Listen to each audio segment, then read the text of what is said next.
Today on the PitchBook podcast, Zac is pitching Life 3.0 by Max Tegmark, and I'm pitching How to Die in Space by Dr. Paul M. Sutter. Batter up!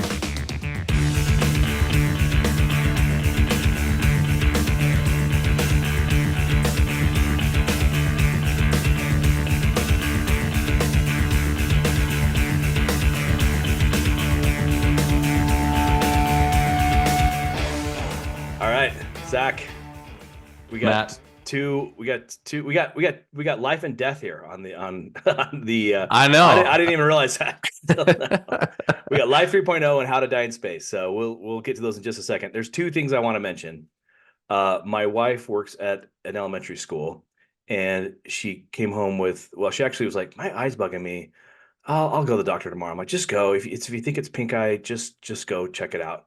So her eye looks fine. She sends me a picture. Oh, it looks, I don't know. There's something wrong with it.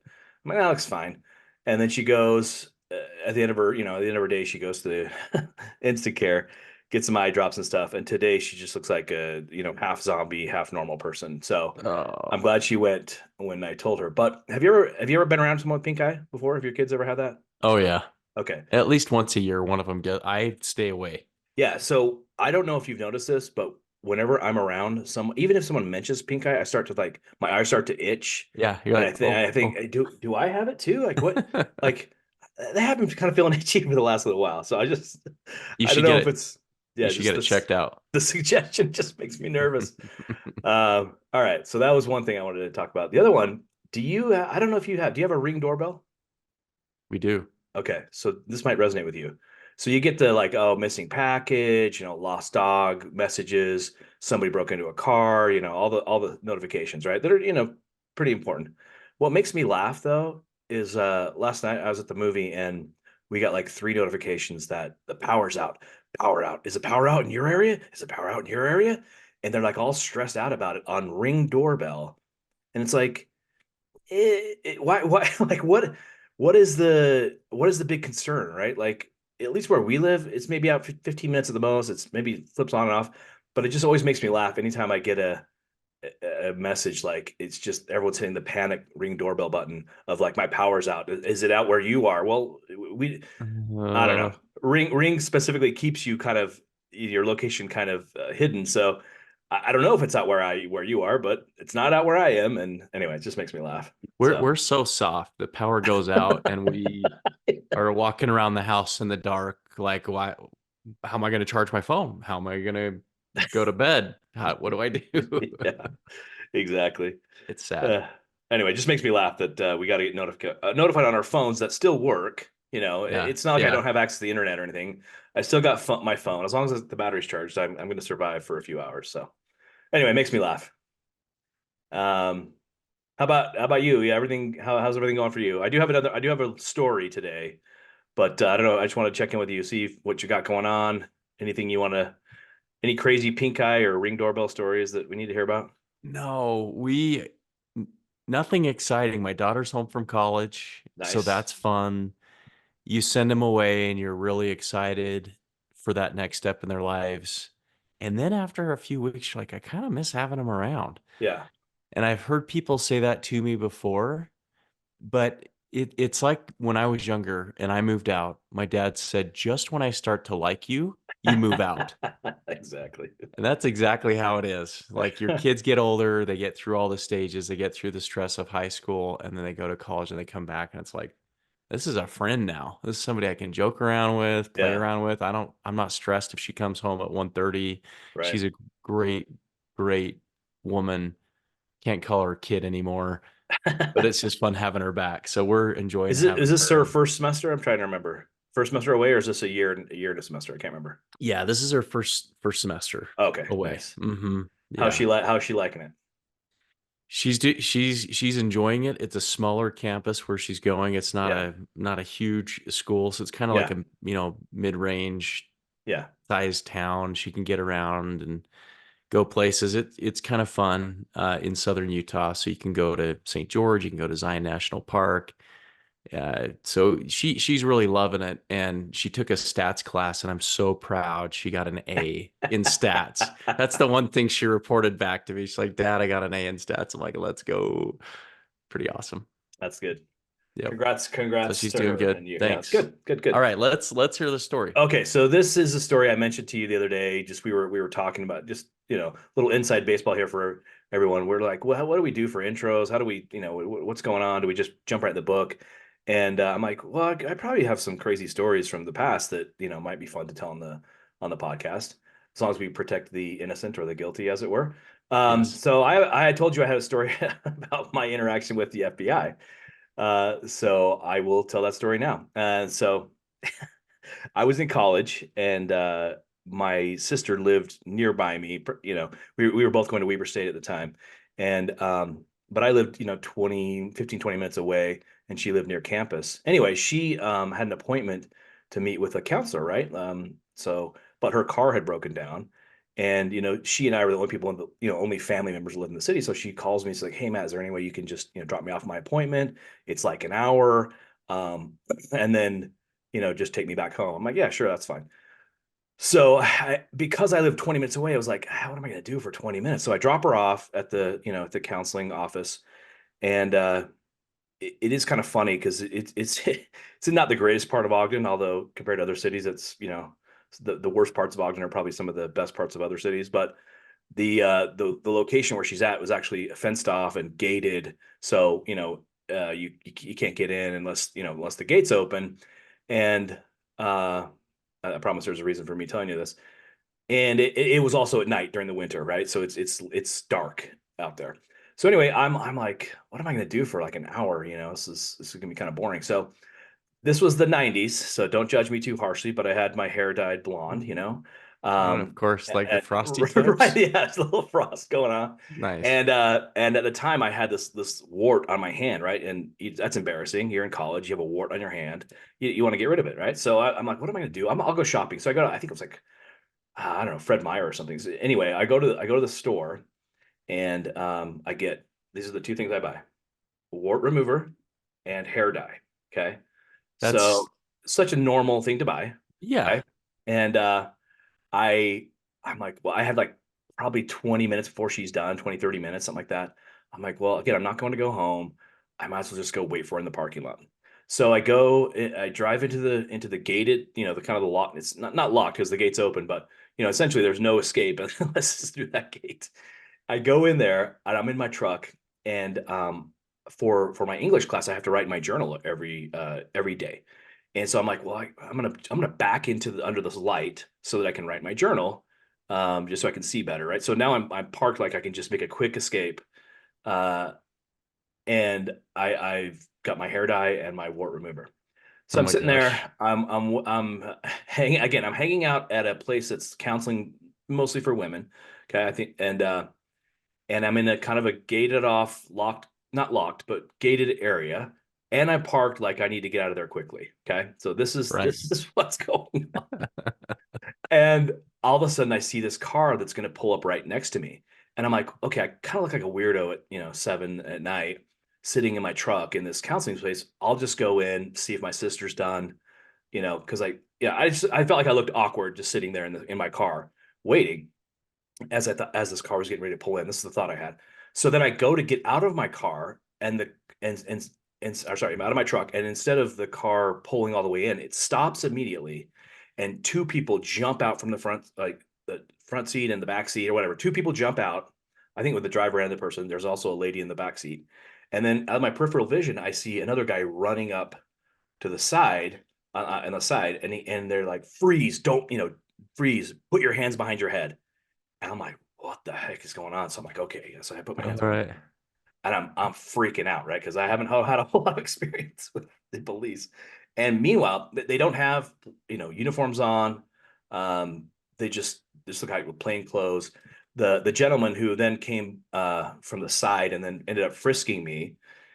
You've been frisked for a concert. This wasn't like that. This was like, we really want to see what you got, Matt, and if there's any. What's going through your mind right now though? I I had mean, it you, was it was so weird. I mean, spoiler that I already told you it was the FBI, but yeah.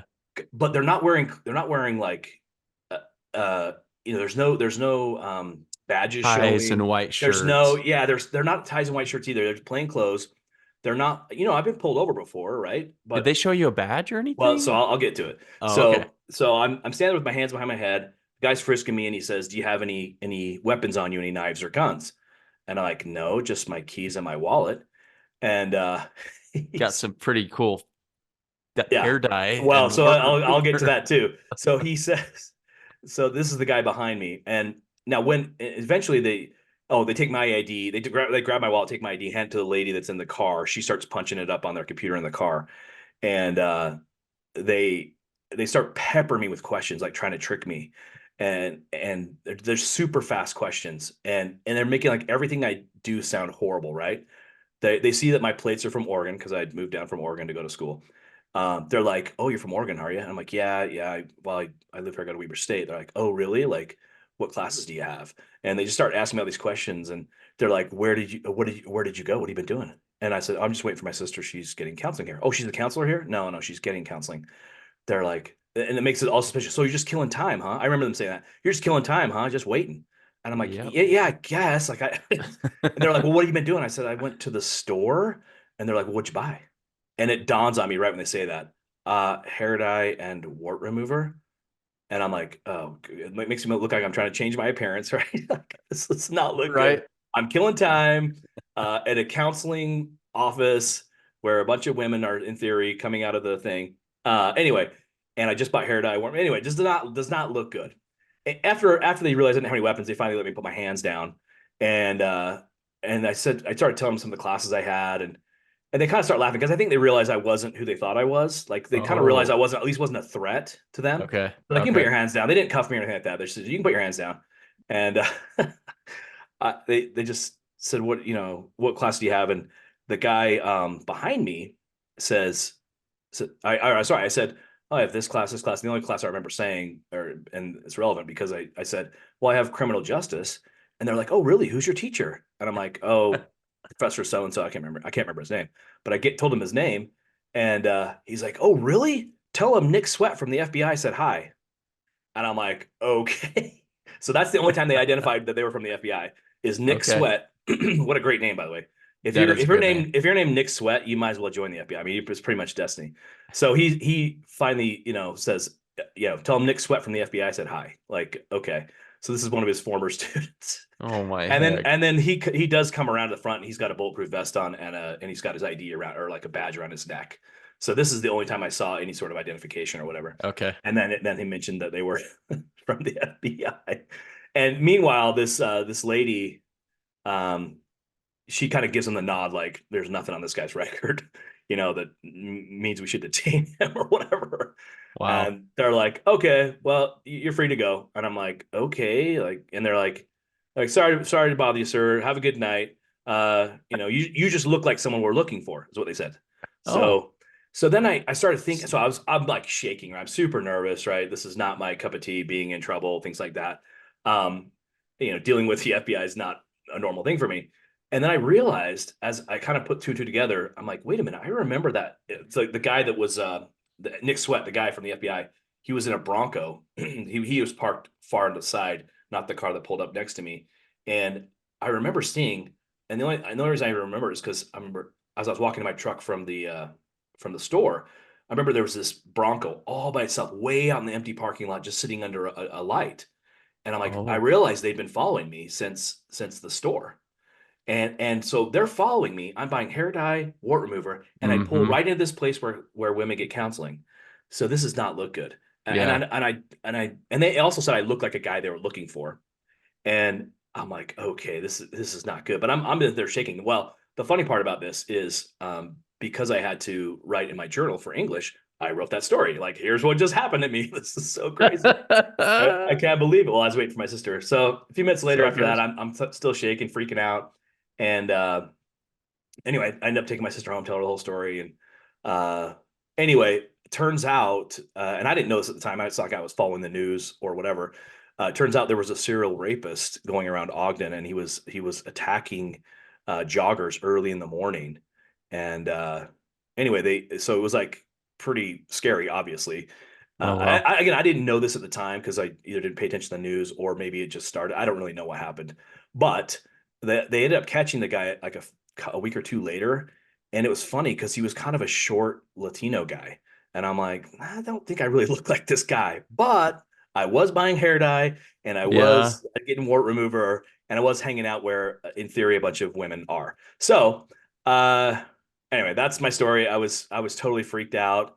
They it was funny. It was a crazy story. So that is that's my experience with the FBI. wow.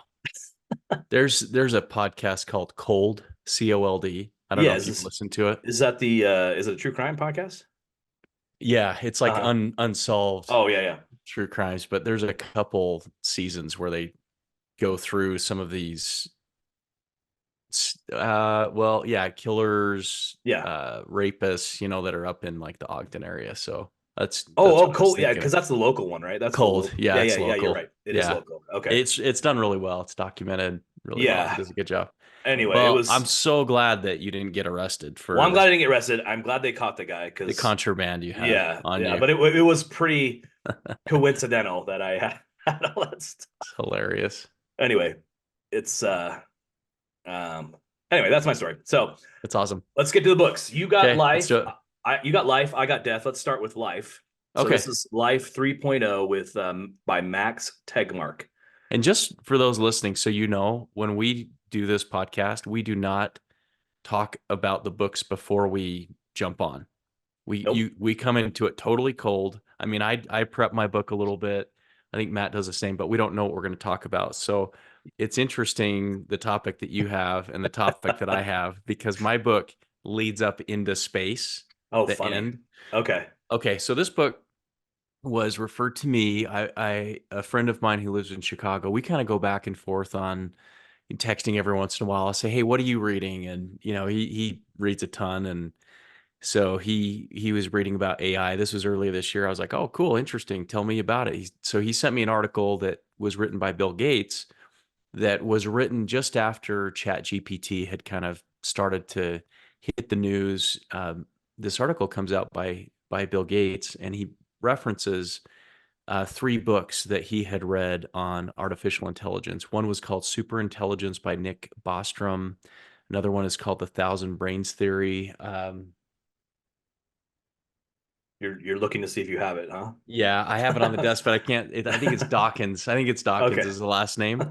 And then this book, Life 3.0 by Max Tegmark. So of course I get all three books, read them all. Superintelligence is probably my favorite. It's the most dense. This one I felt like for those that when I talk about our artificial intelligence and conversations, people are like, oh, it's so scary. And I'm like, this is no big deal. We're just getting taken over. It's fine. But this book has it is really interesting. So the 3.0 part starts with life 1.0. And the question is life 1.0 is can it survive and replicate? So just think of the most basic cell structure that lives in the Yep. ocean. It survives, it replicates, it reproduces, but it's not necessarily intelligent. So that's life 1.0. Okay, life 2.0 is number one, can it survive and replicate? But number two, can it design its software, like language? Hmm. Um, which humans, we can do that. We can design our software and language. And then life 3.0 is the first two. Can it survive and replicate? Can it design its software? And can it design? So software is like what's going on in our brains, right? We're Hmm. learning machines. We can You, learn you and you don't understand. mean literal software on a computer at that point. Right, Okay. right. Just like we can teach each other things and we can have conversations and we can kind of rewire our brains actually quite a bit.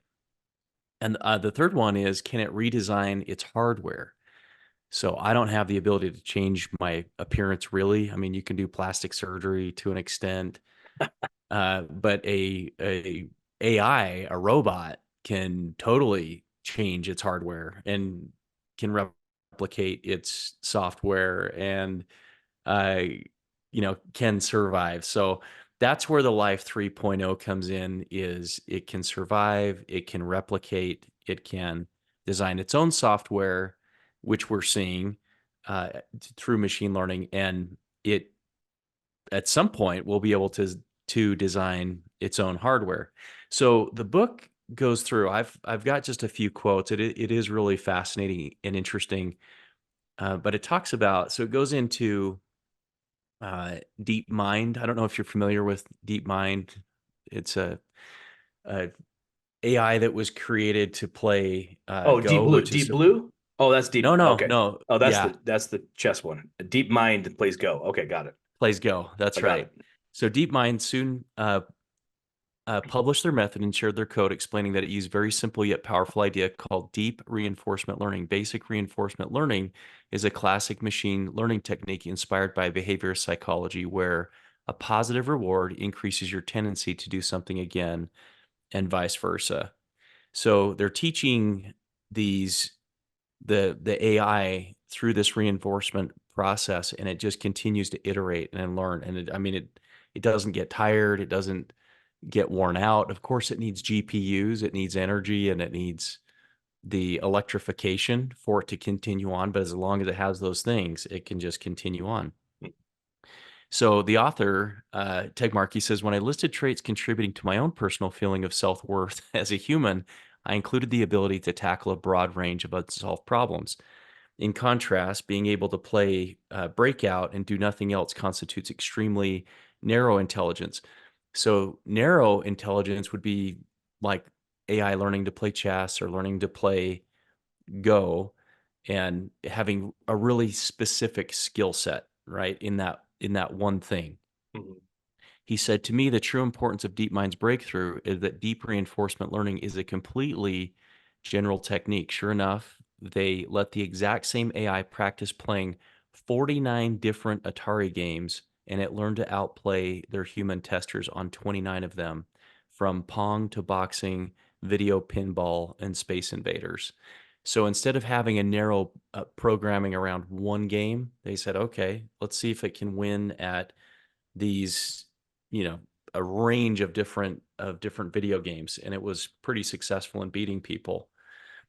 So one of the big concerns is, as AI kind of develops and grows, people start to worry about what will happen to my job, what will happen to my career, to my kids' careers, and I think those are all pretty relevant concerns. But when Henry Ford, and well, he wasn't necessarily the first to come up with a combustible engine, but when cars started to become popularized, people were concerned, about horses and pulling buggies. And it's like, well, the technology's here. We're not just going to put it back in the box. It's Right. coming, and how we move forth with that technology is the really important question. So going back to horses, he said, I'm sure there will be new jobs for horses that we haven't yet imagined. That's what always happened before, like the invention of the wheel and the plow. He says, alas, those not yet imagined new jobs for horses never arrived. No longer needed horses were slaughtered and not replaced, causing the U.S. equine population to collapse from about 26 million in 1915 to about 3 million in 1960. As mechanical muscles made horses redundant, will mechanical minds do the same thing to humans?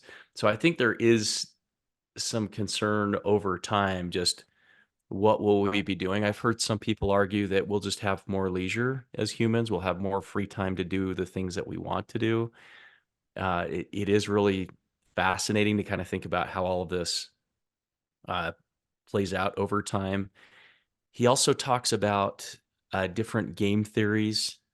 One specifically, have you ever heard of Nash equilibrium? Does that No, term sound familiar at all? not at all. Okay, well, I hadn't heard of it either. And so he talked about this Nash equilibrium. It's the branch of mathematics. Well, have you seen A Beautiful Mind I have. And he with just writes a bunch of stuff on the window. Yep. yeah, okay. Yep. So this is where that comes from, this Okay. theory. Okay. Okay. So the branch of mathematics known as game theory elegantly explains that entities have an incentive to cooperate, where cooperation is so-called the Nash equilibrium, a situation where any party would be worse off if they alter their strategy. To prevent cheaters from ruining the successful collaboration of a large group, it may be in everyone's interest to relinquish some power to a higher level in the hierarchy that can punish cheaters. For example, people may collectively benefit from generating a government power to enforce laws, and cells in your body may collectively benefit from giving a police force immune system the power to kill any cell that acts too uncooperatively, say by spewing out viruses or turning cancerous. For a hierarchy to remain stable, its Nash equilibrium needs to hold also between entities at different levels. For example, if a government doesn't provide enough benefit to its citizens for obeying it, they may change their strategy and overthrow it. So I thought that was really interesting as you think through this game theory of AI developing and the potential for it to kind of replace who knows what. I mean, there are people that have one of the podcasts that I follow, it's called the All In Podcast, and there's a guy that made his AI in the voices of those people, and they have their like it has its own conversation, you know. It's like saying things that they would say, and it's just super interesting. But anyway, so it's really interesting book. He kind of goes into um, cyborgs and um, robotics, and there's just a lot of interesting things. I thought about uh, Elon Musk is working on Neuralink, putting these chips in people's brains. Right now, it's a benign tool to help people with maybe cognitive issues. I don't know if it'll help with Alzheimer's or Parkinson's disease. I think is a focus, which is awesome. That's great. Like if you had Parkinson's, to have something put in your brain to help you get back to your motor functions, be able to move forward, that's probably a good thing. But you just wonder how things kind of escalate, and if Matt Liggett gets a chip in his brain and all of a sudden he can do all these complex computations in his mind and has creativity, it's like he's kind of unstoppable. This podcast might get a lot better if that happened. So if I Let's were do it. actually Okay. intelligent and made some intelligent remarks, that'd be good. But it's kind of interesting because you start to think on a individual level, your peers like move. Imagine if you could download every book that's ever been written and you just had that in your mind, or you could run complex calculations. You don't need a calculator. Um, how quickly other people would adopt to stay, just to stay at par with the people that you're competing with for jobs or other things. So it is really interesting to think about. Um, so he talks about Ray Kurzweil, who's has actually been a pretty successful futurist and kind of looking forward at predicting things in the future. He says one of today's most prominent cyborg proponents is Ray Kurzweil. Ray Kurzweil, in his book The Singularity is Near, he argues that the natural continuation of this trend is using nanobots, intelligent biofeedback systems, and other technology to replace our digestive and endocrine systems, our blood, and our hearts by the early 2030s. So that's only like 10 years away. And then move on to upgrading our skeleton, skin, brains, and the rest of our bodies during the next 2 decades. I mean, that's pretty crazy to think about. Some of those things that could, again, could be good or could be kind of scary. Yeah, I'm always a little bit skeptical when it comes to people saying, "Oh, this is going to happen by this date," because Yeah, where are my flying cars right now, right? Like we're barely to electric cars being viable. right, So right. I'll wait and see when I look like the Terminator. I'll just have to wait a little bit for that. But interesting. So what do you? Well, first of all, what are you going to apply to your life about this, and then what do you rate it? Okay, so for application, I think my at least right now, my mind is pretty set to not fear the future. Number one, it is coming, and just like the internet, the iPhone, any new technology is always, I would say, feared by the masses in the beginning. For me, it's how can I adopt AI in my career, in my life? Are there ways that I can use it to my advantage? Can I learn to develop with it? What you don't want to have happen is you ignore it, that it doesn't exist, and then 10 years later, not anything against those that didn't grow up, in the 80s or 90s, but you don't want to just be figuring out how email works 20 years after the fact. Right, Kind right. of want to move with it as much as you can. And I also thought, don't be too afraid of it. All of this again runs on the rails of infrastructure of GPUs, electrification, and so if it doesn't have that, it can't really operate optimally. So it'll grow as fast as we feed it, and I'm hopeful that lawmakers and technologists will kind of strike a balance between how to help it evolve. There was a really good movie that Will Smith was in. It's called I, Robot. I don't know if you ever saw that, where I robots kind did, of. but I don't remember it. Okay, I remember the Terminator, right? I mean, that's the real future yeah, of that's space, right. right? So one of the things um, that he goes into, and then he does a deep dive into space, like AI helping us to become spacefaring in humans, like building bases. This is something Okay. that Jeff Bezos is working on. Elon Musk is trying to get Mars. Jeff Bezos is trying to create space stations in between the planets that humans live on. It's just, anyways. Um, so there was this uh, individual, Isaac Asimov, who came up with the three laws of robotics. He said a robot may not in no, the first law is a robot may not injure a human being or through inaction allow a human being to come to harm. Number two, a robot must obey the orders given it by human beings, except where such orders would conflict with the first law. And number three, a robot must protect its own existence as long as such protection doesn't conflict with the first or second laws. And he says, although this all sounds good, many of Asimov's stories show how the three laws lead to problematic contradictions in unexpected situations. Now, suppose that we replace these laws by merely two in an attempt to codify the autonomy principle for future life forms. Number one, a conscious entity has the freedom to think, learn, communicate, own property, and not be harmed or destroyed. A conscious entity has the right to do whatever doesn't conflict with the first law.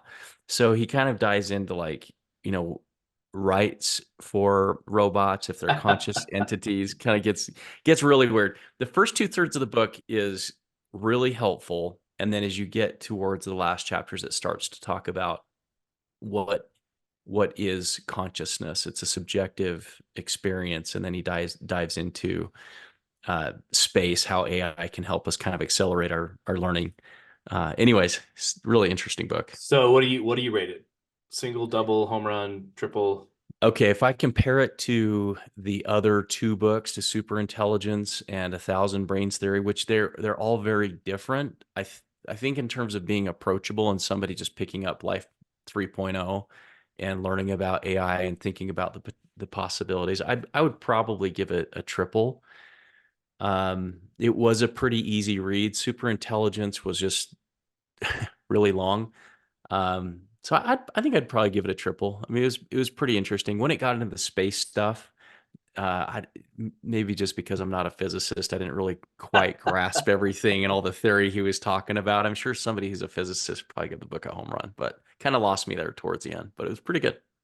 That So is interesting you say that because my book is basically an astrophysicist dumbing down or matifying it as I would like to put it. okay. Um, basically all everything that has to do with the physics of space. So uh, how to die in space. So it's So Dr. so this is where we are spacefaring people now, Well, yeah, or so yeah, the theory of the book is that you want to be a space, you want to be an explorer, right? You want to go explore space. Before you go, by the way, here's some things you should know about space and to help you along your way. So it's kind of okay, like a handbook to make sure you avoid the dangers of space. That's the theory of this book. Okay. got it. Okay, Um, it it's basically so that's kind of like his clever way of essentially explaining the phenomenons that happen in space and kind of introducing you to physics and theory of relativity, things like that, right? Um, so he basically, so he it's broken down into topics, right? And he's kind of, I mean, I have to say this. It's a really interesting book, but it's a bit corny because he makes a lot of puns. He really buys into this thing that you're gonna be the one that's actually going out in space. And by the way, hey, be really careful of this black hole, and here's why you should be careful of the black hole. And essentially, he's teaching you about black holes, but in kind of a fun, clever way. But it is a bit corny. You know what I mean? Some of the things, um, some of the puns, things like that, for me personally. But Like a Hitchhiker's Guide to the Galaxy yeah, no, I mean, a they're little bit. not nearly as Not like that. not nearly Yeah, as I don't know, goofy. tongue in cheek or British humor as that. Yeah. It's more a lot of puns that made me kind of roll my eyes, right? Like yeah, it's cool for me it was cool to learn about, a black hole, but I didn't need the little, pun that he happened to, you know, do when he's talking about an accretion disk or something. Anyway, Okay. that's I'll just say that. But so let me just tell you what he talks about. He talks about the vacuum of space. So the first thing you got to know is like it's empty out there. Here's what happens when you if you go without a spacesuit, right? He'll talk about how you freeze to death, but before you freeze, you're gonna this is gonna happen to your body. This is gonna happen to your body. This is gonna happen to your body. So it's really interesting, right? Because he all this stuff is based on like the actual physics. The guy knows what he's talking about for sure. Then he talks about asteroids and comets, like how you have to avoid them, uh, solar flares, coronal mass ejections, cosmic rays. Um, and that's kind of, I think, more close to home, right? So you're just traveling close to home. Here's what happens. But let's say you figure out a way to go interstellar, right? And go to different places. He talks about like stellar nurseries, stellar mass black holes. Um, that's not like that's a smaller black hole, basically. Okay. Uh, Planetary nebula, white dwarfs, and nebula. So he talks about all the different kind of you remember your old red dwarf, white dwarfs, those types of suns, and he just basically says here's what you got to be aware of. Um, it's funny because on the black hole one, he does make a joke, which makes sense. He's like, I know you skipped ahead to this part. That's fine. We'll go ahead and talk about it, but I do recommend you go back and look at these other dangerous things. And then he talks about supermassive black holes, quasars, and this is a word I never heard, blazars. So my understanding that's a much much larger version of a quasar. Okay, um, and all that is cool. It's well and good. Again, I didn't love the puns and stuff like that, but it was really interesting, and he definitely makes it digestible for someone like me, right? Who barely has a comprehension of relativity. You know what I mean? He talks about one of the things that was really interesting, though. I mean, so the stuff he's talking about in the way he explains it, it kind of blows your mind, even if you don't understand the math behind it. He's talking about a black hole and how do you notice them? How do people, he'll get into a little bit to the history. So he's talking about the danger of a black hole, but then he's also talking about the history of a black hole and or the discoveries and theories behind them. And basically they were, mathematically theoretical before they could actually see one, quote unquote, see one. And he just talks about like what, how black holes and the gravity warped space time. And he gives the example of Alice and Bob. Alice is gonna go check out the black hole from as close as she can get, and Bob's gonna stay back and watch, right, from a safe distance. And it's so crazy. Like one of the things he talks about that really stuck out in my mind is as Alice is going in from the event horizon, which is where it starts to suck, you can't get away, you cannot, light can't pass or can't escape that because of the gravitational pull. So Alice is getting pulled into the black hole, but Bob is so far away to be able to observe it. It takes an infinity or an infinite amount of time for Alice to get sucked into the black hole from Bob's perspective. So this is the kind of stuff you're like, wait, Oh, wait, that weird. doesn't even make sense. But basically, as she's getting pulled in, for her it's happening kind of instantaneously or the speed of light or whatever. But for him, because he's so far away, he sees it as an infinite amount of time, which is kind of incomprehensible. So this is the Mm, stuff he's talking about. So it's kind of cool because he says it in a way that again, you're not sitting there doing the equations, so you don't have to worry about it. But right. probably my favorite part, this is the last part of the book, He talks about four different things, and they're more speculation. Okay, so I don't know if you've ever heard of cosmic strings. Have you ever heard of that? I've heard of like string theory, Okay, so but yeah, is this is this the not same? strictly. No, this is slightly Okay, it's different. different. Okay. The way really quickly, he compares it to ice freezing in your. That's the other thing is he has a lot of really good analogies. That's I should say that he gives you a lot of really good analogies. Like he talks about when a star is being formed, and I'm making this part up, but it's something effective like pretend you're at a dance party and they just keep inviting more people. Well, pretty soon there's not enough room to move. That's kind of like the molecules in this situation. So he gives you practical examples or whatever analogies to help you understand. But cosmic strings he talks about being like ice. So if you put water in a freezer, it's going to turn into ice. It's still H2O, right? It's still the same elements, but it's in a different form, and it's never perfectly crystal clear because some molecules decide to go this way and some just go this way when they freeze.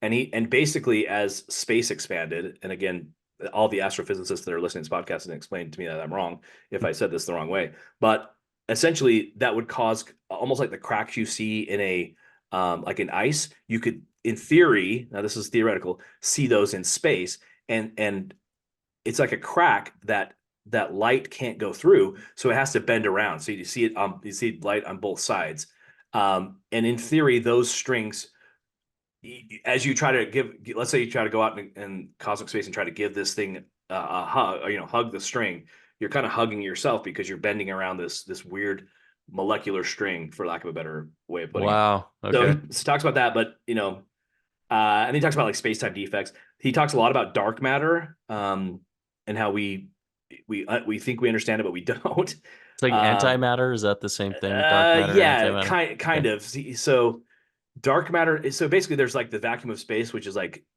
emptiness, and then there's dark matter within that emptiness. It's really weird. You'd have to listen to it, but because I'm not smart enough to retell it.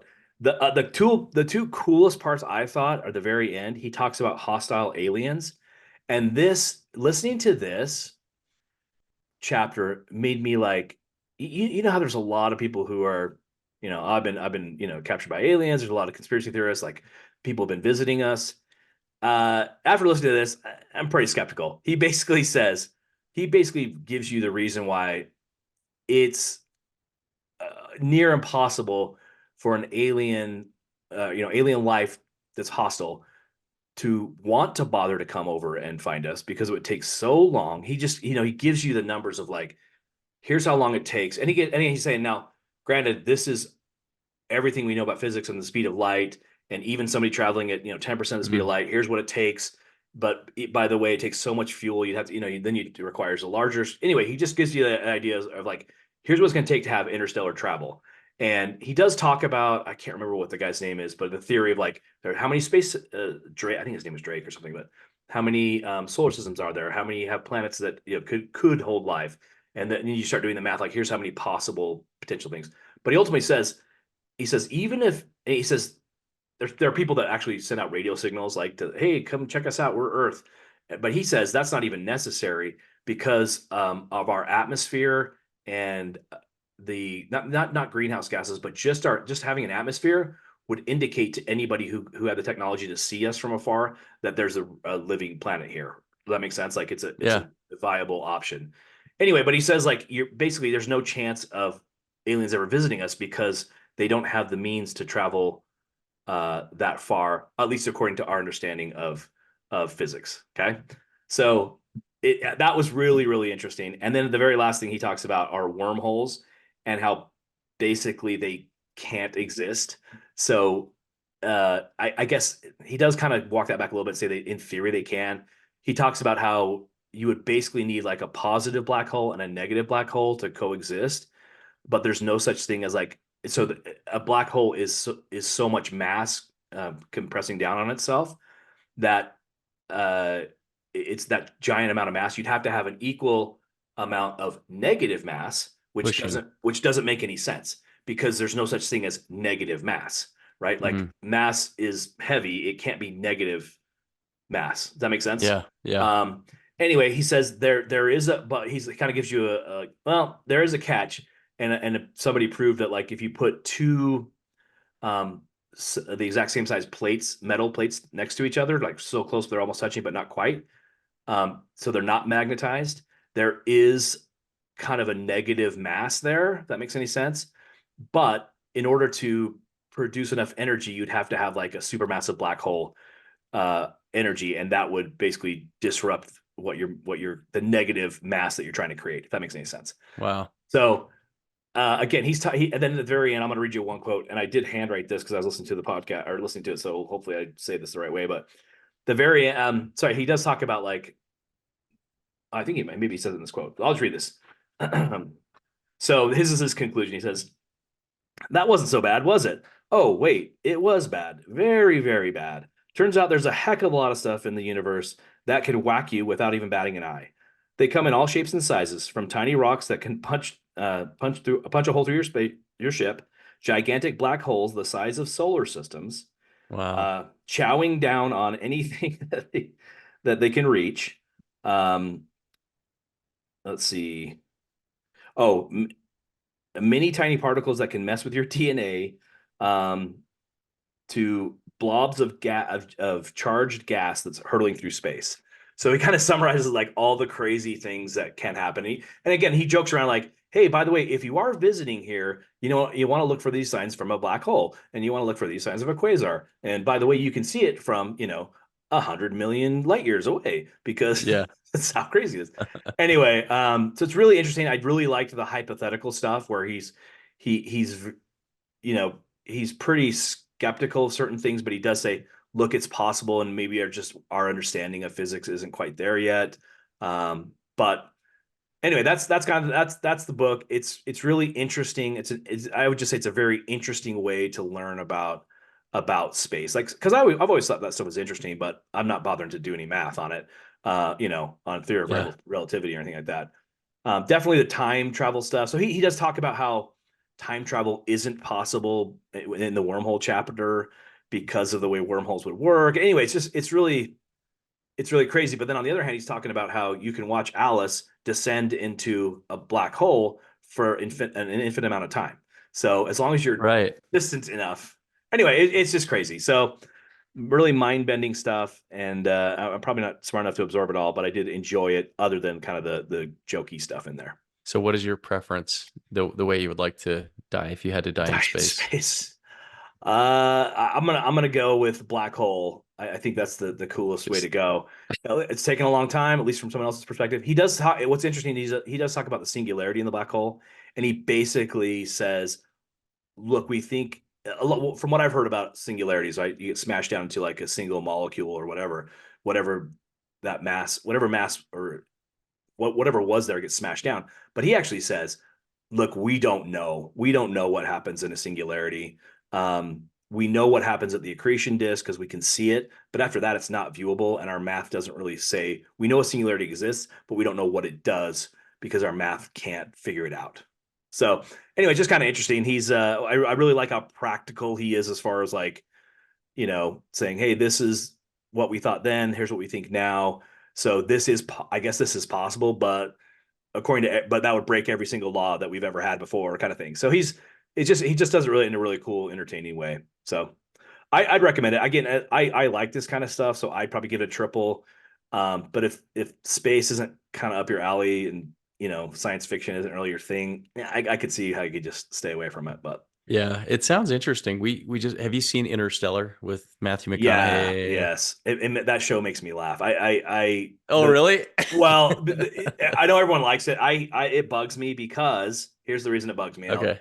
sorry that you had brought this up, but what bugs me is the whole time he's looking for his daughter, right? Who like communicates through the book, through time and space or whatever, right? Yeah. He he finally finds her. He's the same age. She's old lady Titanic lady, right? Right. She's on her deathbed. He goes up to talk to her. Hey, how you doing there, honey? Oh, yeah, I finally found you. Well, I gotta go. I'm gonna go ahead and let you die. He's literally there for like 30 seconds of screen time. The She whole tell movie about him. I know she tells him to go, but Okay. dude, I've been searching through time and space and defied all the laws of physics to get here.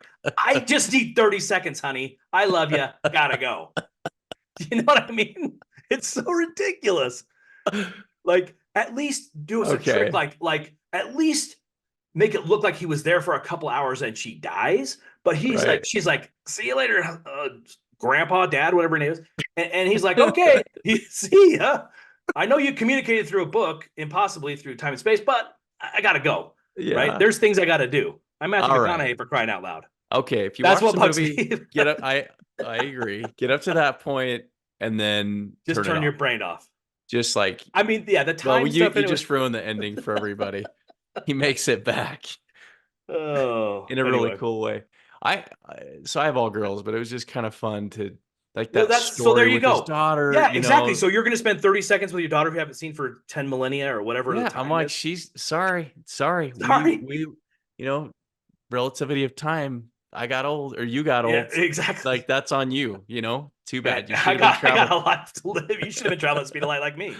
I'm gonna Uh, go get together it with is. It does show a cool. It does show kind of the relativity in a cool way, that's especially the on the planet. But it's just that part, like from the human standpoint of them trying to humanize the reason for this movie. It was like, okay, come on, yeah, you got yeah. to spend more time with your daughter than that. Yeah, the imagery was Seriously. cool and the idea of like going through space and Hmm. gravity, some of those things are kind of interesting. And For and you sure. I and for me, I almost need a movie to understand or I try would to love. grasp some of these Yeah, concepts. I also thought of like what the book you just said, 42, the question of life, Hitchhiker's Guide. I thought of that, Oh, right? yeah. When I was listening to this book. So, but this would be probably pretty interesting as a almost like a documentary type movie. Hmm. So you could visualize like what a black hole or a quasar looks like, and they could show you the molecule, like visualizing the creation of a sun or whatever. That would be, I think, super interesting. It was good to listen to, but for me, I'm pretty visual, so I think it would be cool to see a kind of like a PBS special of this. And there are probably things like that exist, but this one with his slant of how to die and how everything's out to kill you in space, it would be make it a little bit more fun, I think. Well, I was trying to explain to my 8-year-old, this was a few months ago. We were outside looking at the stars and I was trying to explain to her that that star is not there anymore. Possibly, right? You know? She said, "What do you mean it's not there?" I'm like, "That light left that You're looking star into history, yeah. billions of years ago and is just getting here right now." Yeah, That light that somehow escaped a black hole, it made it to Earth. I yeah. don't know. It's so cool to think about space and to Oh, think I about agree. Yeah, how life exists on Earth is just a total miracle. It's awesome. yeah. It's really fun to explore that. I think I am gonna get that book. I'm You gonna might check like it it. out. You might like Yeah, it. I think I'll enjoy it. It's really really interesting. But again, if it's not your cup of tea, then Yeah. stay away. But I liked it. I would probably give it a home run if it wasn't for the little corny jokes. He even like references like that he made a pun. I'm like, okay, come on, dude. My eyes are rolling. I can tell you made a pun. Don't worry about it. So anyway, that's the Awesome. book. Thanks, Matt. Thanks everybody for listening. We really appreciate it. Hopefully you like the stories. I only have so many of those, but we'll try to keep them coming. Maybe we'll get some guests on to tell some fun stories. Check out Life 3.0 by Max Tegmark and How to Die in Space by Dr. Paul M. Sutter. Appreciate you guys listening. Like, subscribe, tell your friends. Let's blow this PitchBook podcast up and get it big. All right, guys. Thanks for listening and watching.